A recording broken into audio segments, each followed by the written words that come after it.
হঠাৎ করেই মনে হচ্ছে ডোনাল্ড ট্রাম্প নরম হয়েছে ইরানের ব্যাপারে।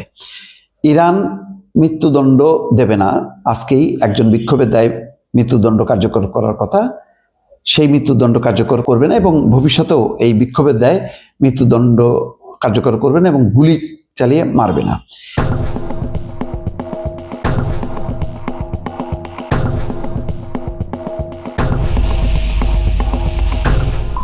এরকম একটা আশ্বাস নাকি পেয়েছে ডোনাল্ড ট্রাম্প।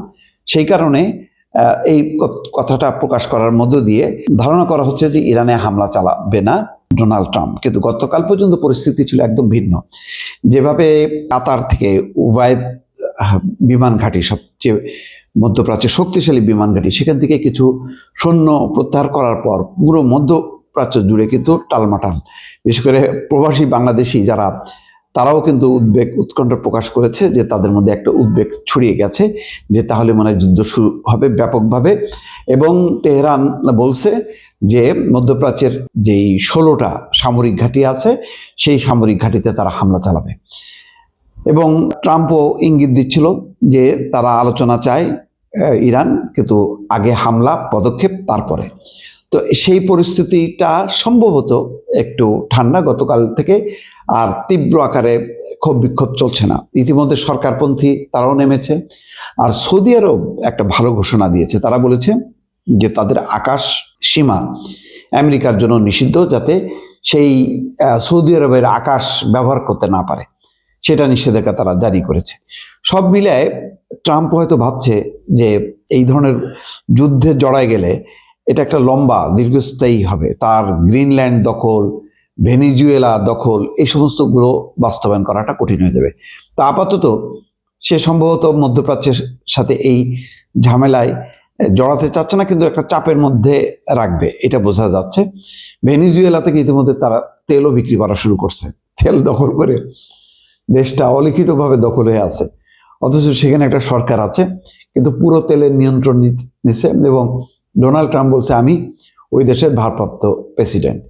এইরকম কথা বলার পাশাপাশি গ্রিনল্যান্ড বলছে যে গ্রিনল্যান্ড নাকি দখল করলে ন্যাটো আরো শক্তিশালী হবে।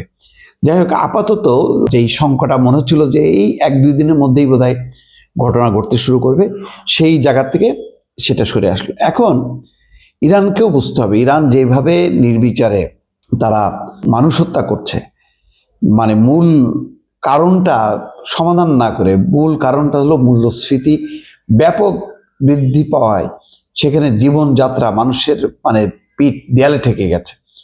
তারা কোনোভাবেই আর জীবিকা নির্বাহ করতে পারছিল না, তারা পেটের দায়ে রীতিমতো রাস্তায় নেমেছে। সরকার সেটাকে শক্ত হাতে দমন করতে যে পুরো বিক্ষোভ সারা দেশে ছড়ায় পড়ছে। এবং এই ধরনের ব্যাপক গণঅভ্যুত্থানের মুখে অনেকে বলছেন যে 1979 সালের পর ইরানে এই ধরনের গণঅভ্যুত্থান তারা দেখেনি।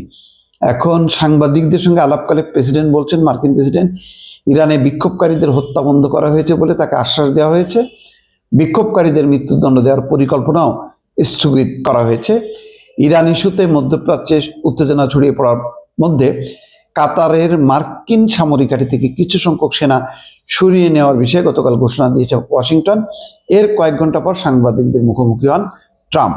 তেহরানের বিরুদ্ধে সম্ভাব্য হামলার হুমকি দেওয়ার পর ট্রাম্পের এমন মন্তব্য ইরান ইস্যুতে তার তুলনামূলক সংযত আচরণের ইঙ্গিত দেয়।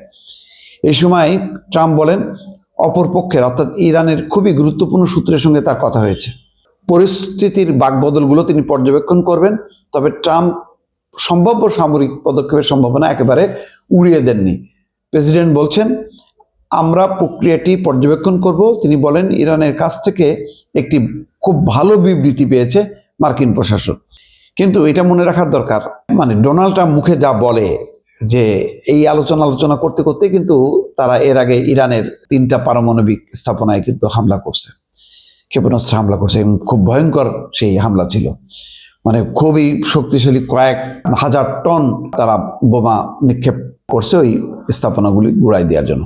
তো এখানে সে একটু নরম সুর দিলেও মানে তার পরিকল্পনা থেকে সরে আসছে কিনা সেটা কিন্তু পুরোপুরি বলেনি। এই চালাকিগুলি ট্রাম্প কিন্তু অতীতও করছে। সুতরাং আমার ধারণা যে ট্রাম্পের এই কথায় চিড়া ভিজবে না এবং মানে খুব বিশ্বাস করবে ইরান এটা মনে করার কোনো কারণ নেই। যদিও ইরানের পক্ষ থেকে বলা হচ্ছে, মার্কিন সংবাদ মাধ্যম ফক্স নিউজকে সাক্ষাৎকার দেন ইরানের পররাষ্ট্রমন্ত্রী আব্বাস আরাকচি। তিনি মৃত্যুদণ্ড পরিকল্পনা কার্যকর করার পরিকল্পনা আছে কিনা জানতে চাইলে তিনি বলেন ফাঁসির কোনো পরিকল্পনা নেই। যাই হোক, আপাতত ট্রাম্পের একটা নরম সুর কিছুটা যুদ্ধ না হবার ইঙ্গিত বহন করছে। একই সঙ্গে ইরান জুড়ে যে ক্ষোভ বিক্ষোভের মাত্রাটা কমে আসাটাও ইতিবাচক। দেখা যাক পরিস্থিতি আর কোন দিকে টার্ন করে। দর্শক।